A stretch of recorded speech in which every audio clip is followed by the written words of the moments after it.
Now children, again to move on with the application part of coordinate geometry, let's look into the problem penned on the board. Determine whether the points are collinear. They have given us 3 points.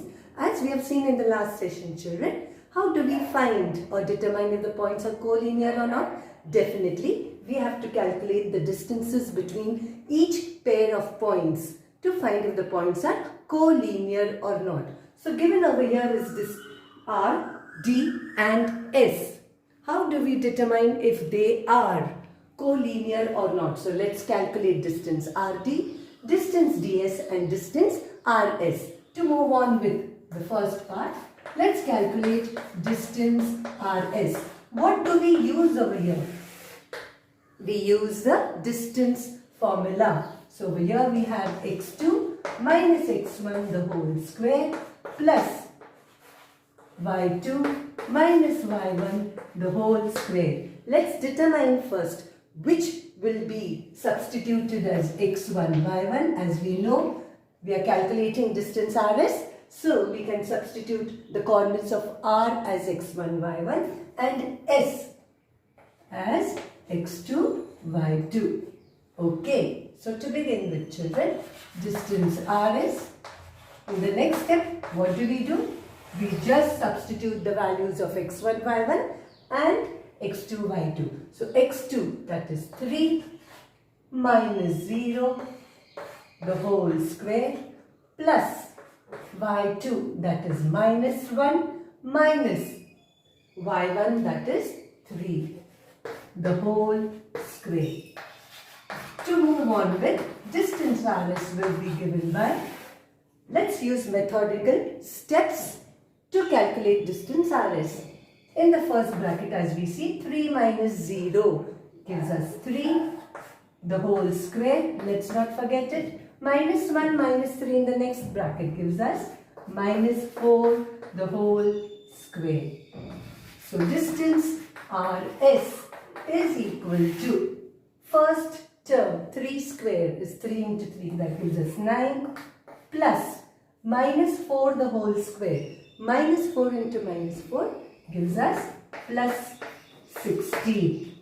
So distance RS is equal to 9 plus into plus. Operation of multiplication is used whenever we have to have a bracket to open up with. So plus into plus gives us plus 16. So distance RS will be equal to 25.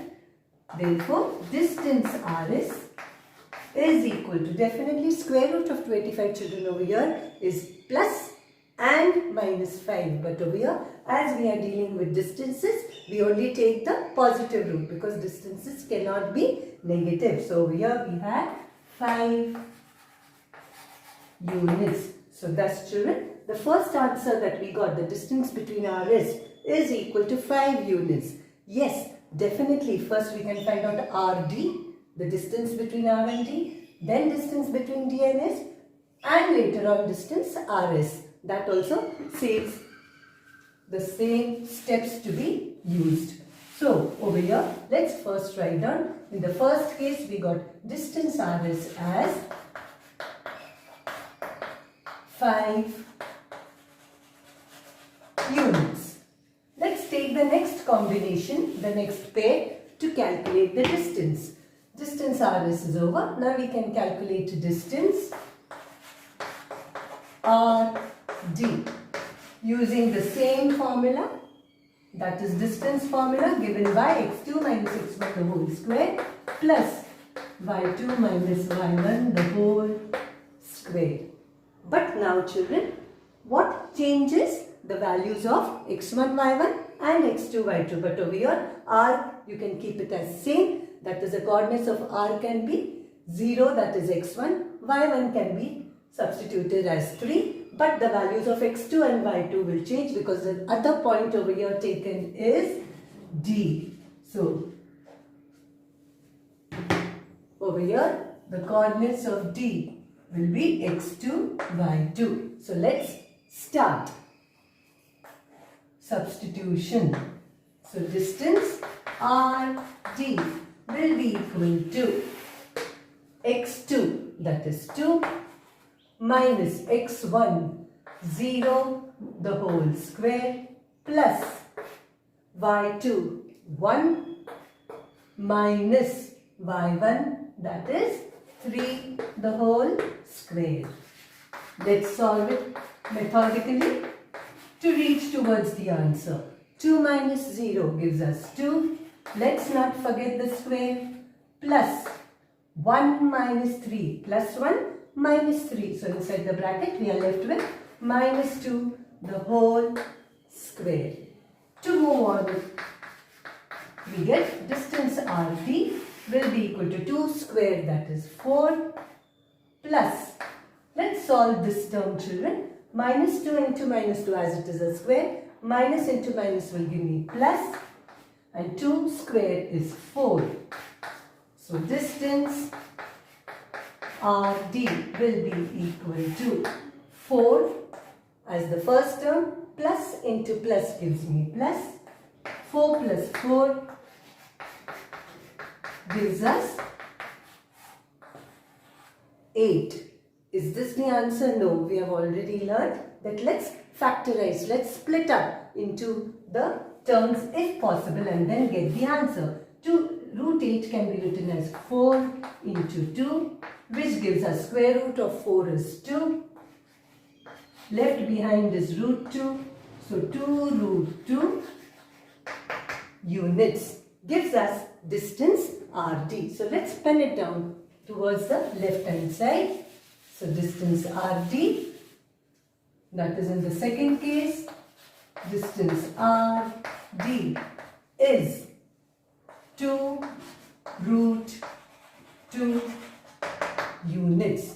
So distance RS, we have calculated, distance RD, we have calculated. Now what is left? The third combination, the third pair, that is distance ds. Again, by using the same formula, x2 minus x1 the whole square plus y2 minus y1 the whole square. So distance ds will be given by, again, x2 minus x1 the whole square plus y2 minus y1 the whole square. So let's begin, children. Now what we have to be careful with the coordinates of D and coordinates of S, that we have to assign with x1 y1 and x2 y2. So D will be referred to as x1 y1, the coordinates of D will be x1 y1, and the coordinates of S can be assigned as x2 y2. So let's begin, children, to substitute in the first place the proper values of the terms. x2, here x2 is 3 minus x1 is 2 the whole square plus y2, that is minus 1. Let's not forget the minus sign, minus y1, that is 1 the whole square. So distance ds is equal to, let's solve what is inside the first bracket. 3 minus 2 gives us 1 the whole square plus minus 1 gives you minus 2 the whole square. To move on with distance ds will be equal to 1 square, that is 1 into 1 gives us 1 plus,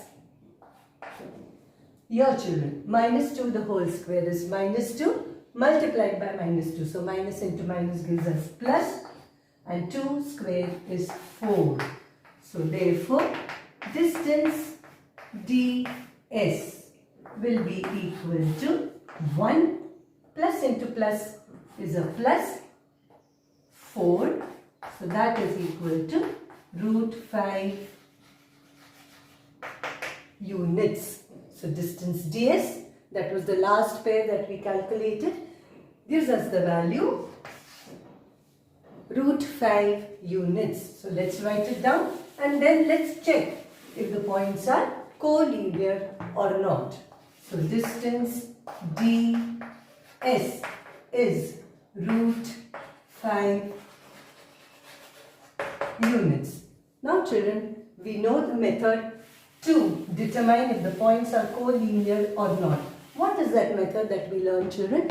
The highest number over here, that is 5, should be equal to the sum, the addition of the remaining two smaller answers that we get. So 5 is the largest distance that we got over here. Let's see, is that equal to the sum of the other two answers? What are the other two answers? It is 2 root 2 plus root 5. We know these are unlike terms. This is an irrational number, root 2. This is an irrational number, root 5. Can we add them? Can we sum up? Definitely not. So the answer remains as it is. That is distance RD plus distance DS. You cannot add up. The answer is 2 root 2 plus root 5 units. Is this equal to 5? Definitely not. So how do we sum up? How do we conclude and say that these points are not collinear? So the way we do it is, as distance RD plus distance DS is equal to 2 root 2 units plus root 5 units. Or in other words, you can say 2 root 2 plus root 5 units and distance ds, distance rs is equal to 5 units.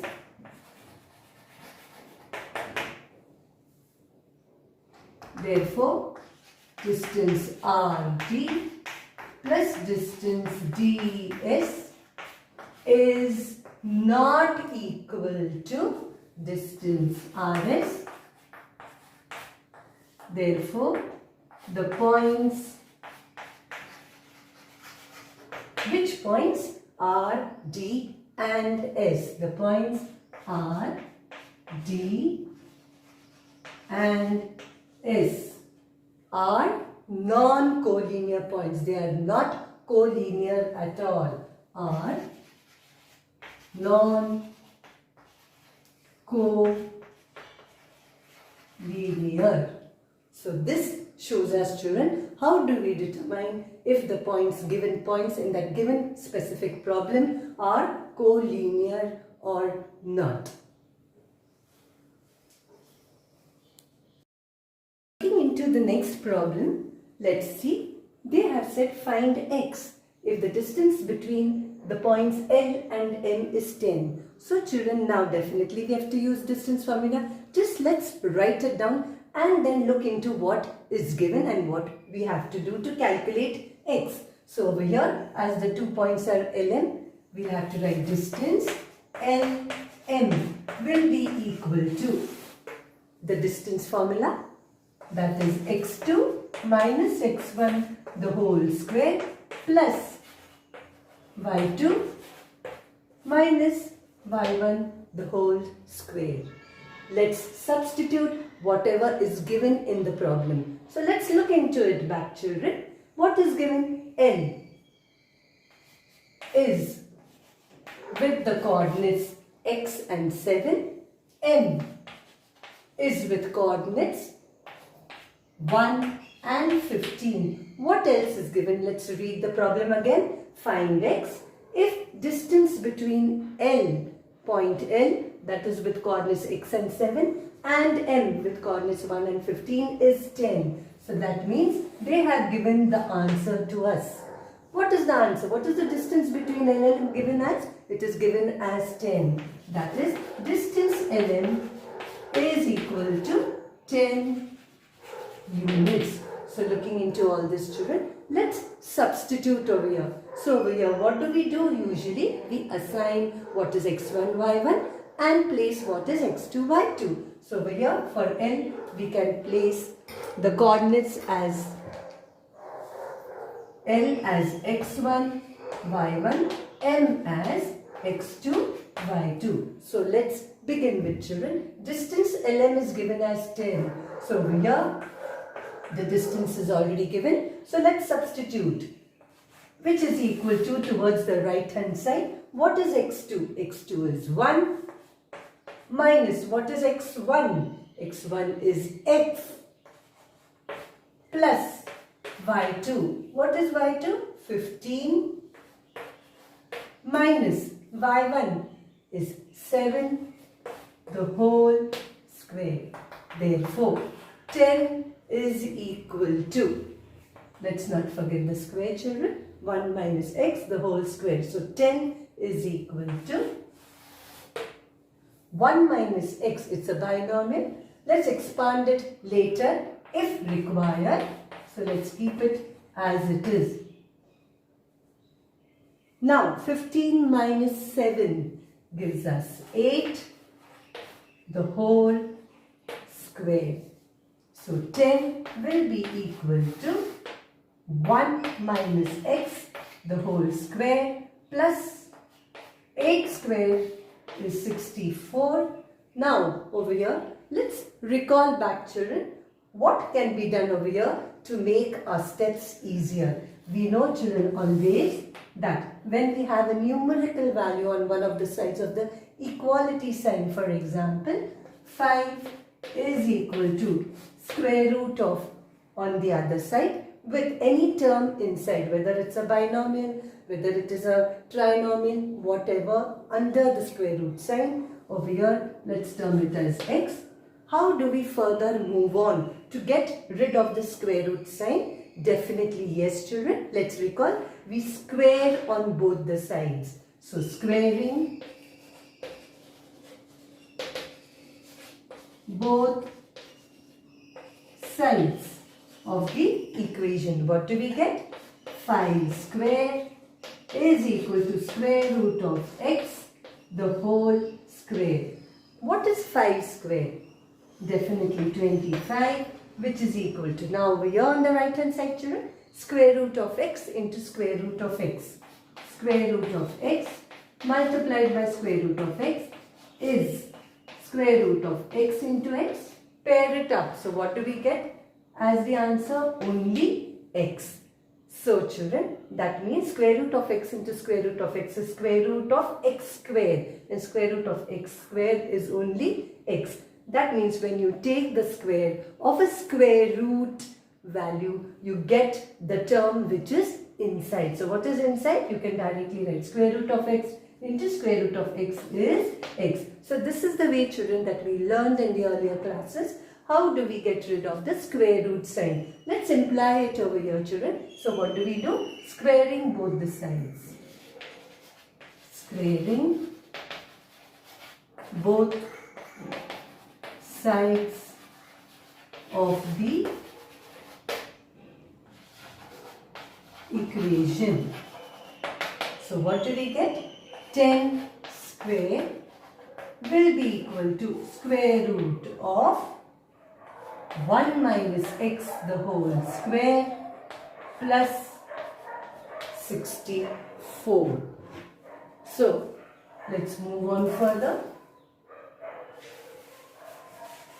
To find out the value of x. On the left hand side children, we know 10 square is 100, which will be equal to, now square root of any term inside, right, will give us, as we have squared, only the term which is inside the square root. 10 square is equal to square root of, let's suppose this, the whole term is a. So square root of a the whole square will just give us a. But what is a over here? It's a binomial which is placed inside the square root sign. That is 1 minus x the whole square plus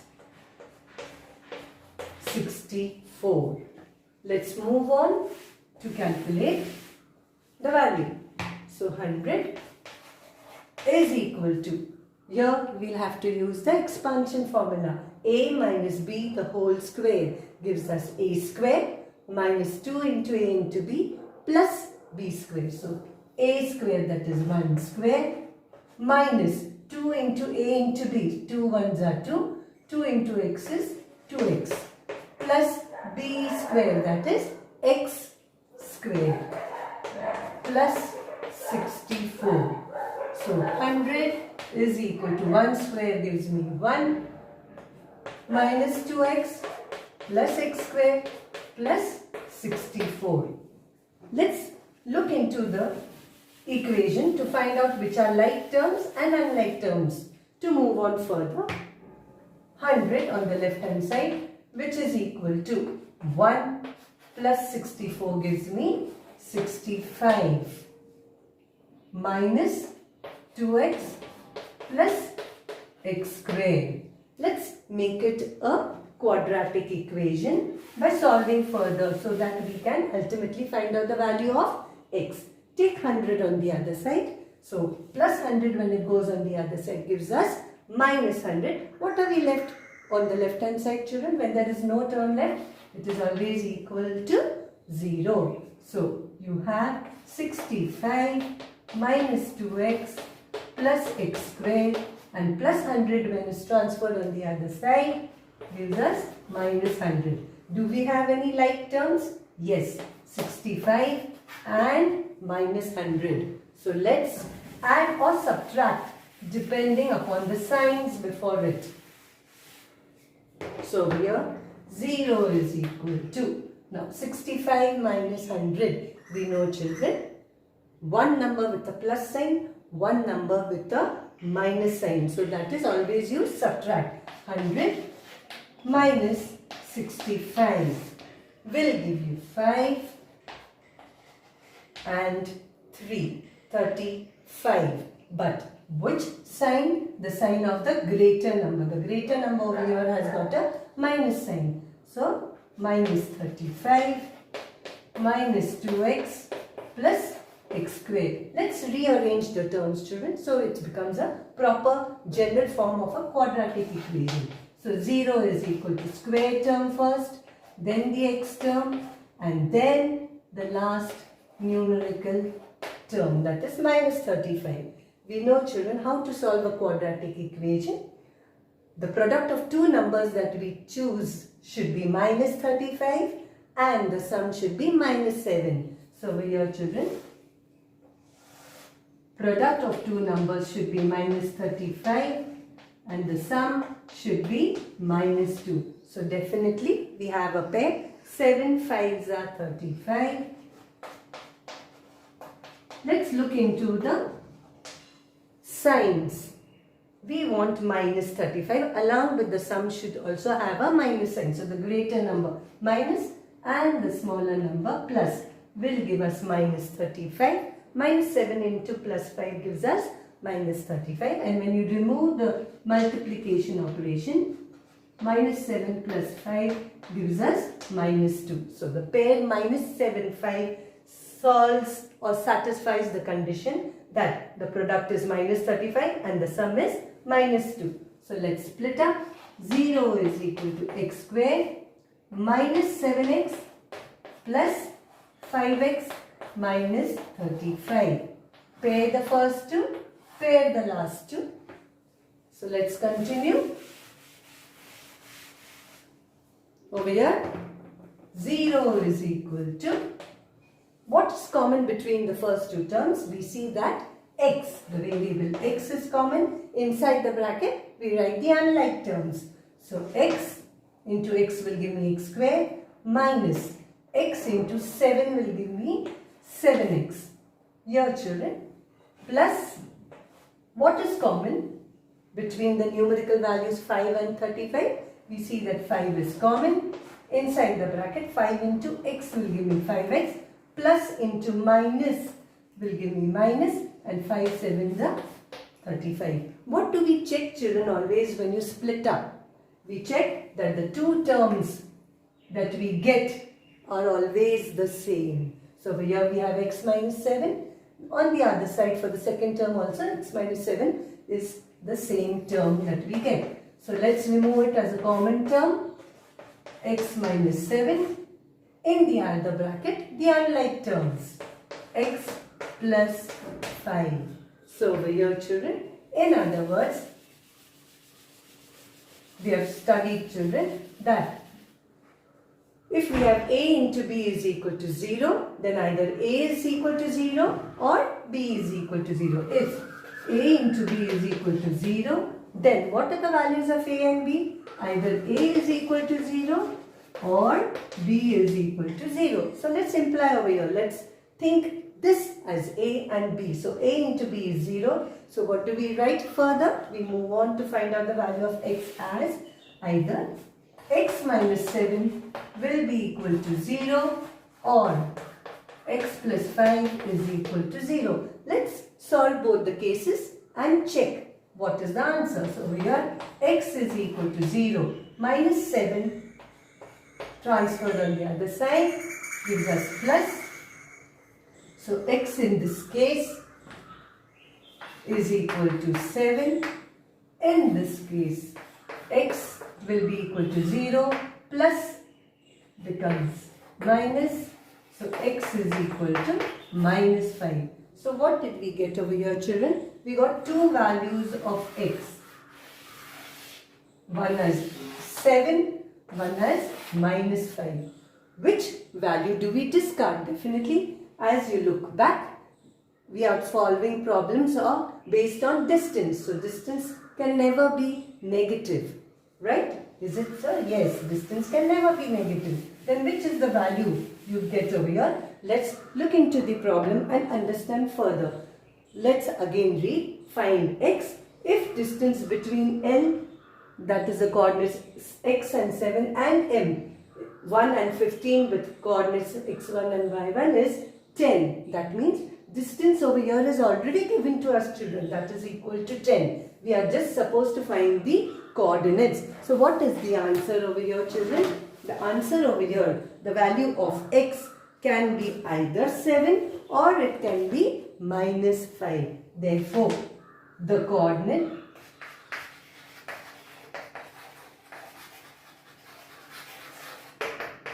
of L can be either 7, 7 or L can be minus 5 and y coordinate is given as 7 because we are finding over here the value of the x coordinate. If it was distance, then definitely we would have discarded the negative value and we would have said as distance is not negative, we will choose only the value which is positive, that is 7. But over here it is not the case. They have already given you that the distance is 10. We are calculating the coordinates. So coordinates can be either positive or negative. So in this case we cannot discard any value. We get two answers, one with a positive value of x and one with a negative value of x. So thus children, what did we see over here?